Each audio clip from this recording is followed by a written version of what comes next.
You told us right from the beginning, we're going to spend a bit more, your ROAS is going to drop, but we're going to see the growth in your organic sales. And that's exactly what we've seen.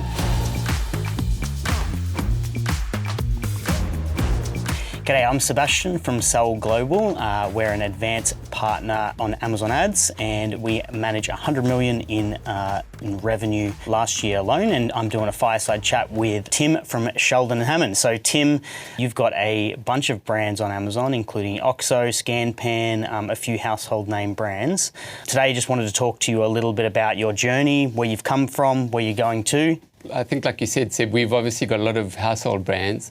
Some of the best known brands in homewares. So when Amazon came to Australia, it was a great opportunity for us to list these brands where people can see the full range of products that we have to offer. And in the beginning, I remember we were speaking and Amazon was not really much of a focus for you guys, but it really started to get its own legs, as in it was one of your fastest growing channels, I think I remember from back then. Maybe not your biggest at the time, but it really has expanded over those years, hasn't it?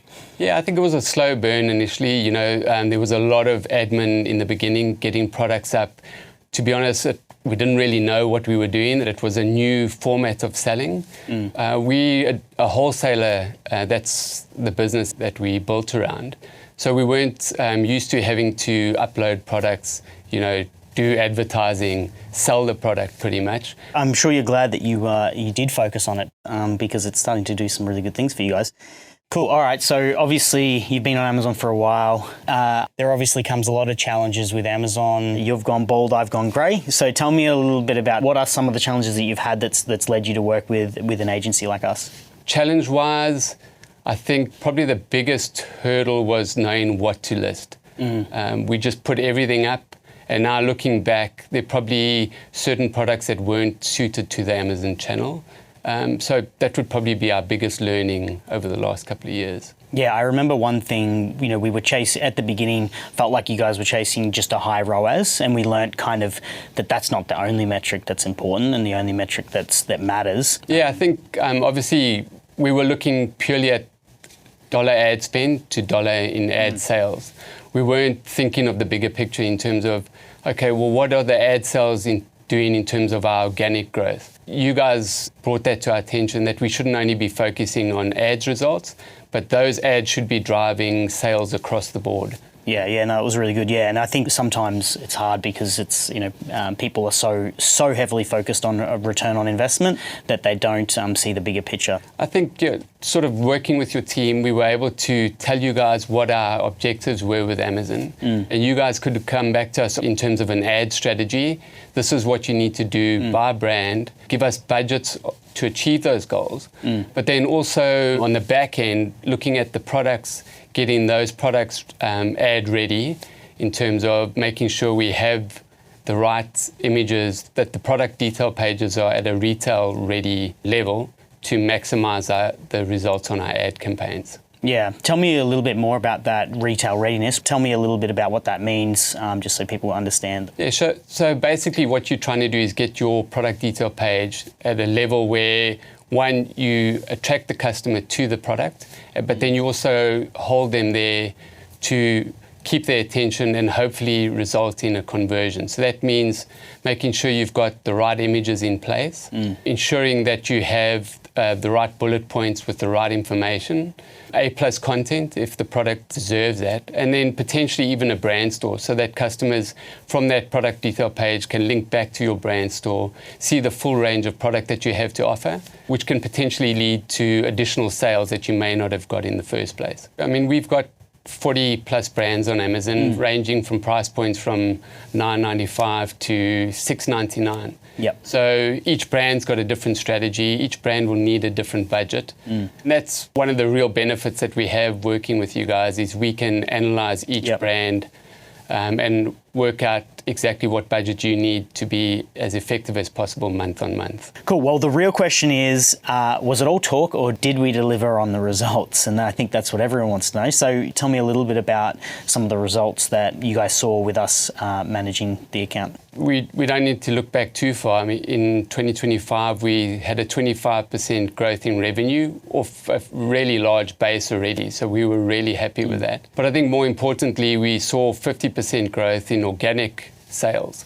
So like we said earlier, we weren't just focusing on our return on advertised sales. It was about growing the business across the board. So for every dollar spent, we would get an advertised return, but also an organic growth return, which has been amazing for the business. Yeah, I remember in those early days, one of the challenges was the fact that ROAS was actually declining. How did you guys internalize that? Like you said, it took us a while to get used to that because we were so focused on ad spend versus ad sales. Yep.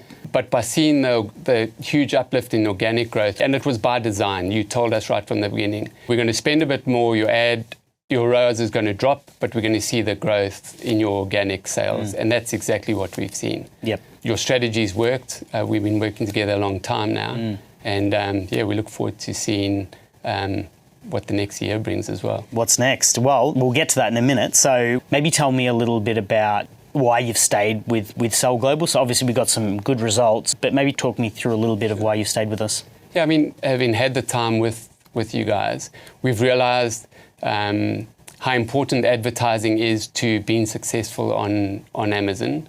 It's way beyond what we could do in-house. So you guys bring a whole new level of experience and strategy we could never achieve ourselves. But it also allows us to focus on the stuff we're good at in terms of uploading new product, making sure the product detail pages are advertising ready, which we work in conjunction with your team.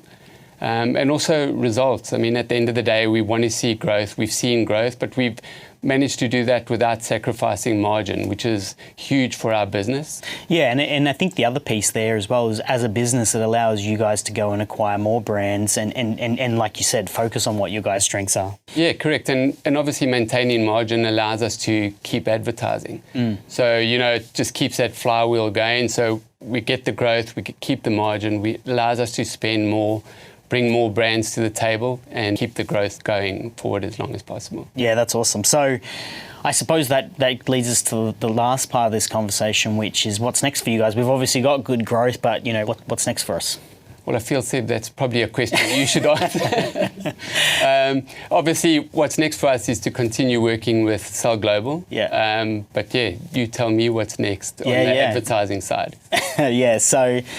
Yeah, that's good. Changing the roles there. So I suppose, there's some really exciting things obviously coming down the pipeline. Amazon's Marketing Cloud is allowing us to now be much more specific with the way that we do retargeting. So it's now about understanding the right customer at the right time with the right type of ad. And that was never accessible before. It's exciting for our brands. I think it's all about putting the right product in front of the right person at the right time. So absolutely. I look forward to you getting that right. Well, thank you so much for your time, Tim, for the fireside chat. It's been great talking to you, and we're looking forward to a really big year ahead. Thank you, Seb. Anytime. What are you doing afterwards?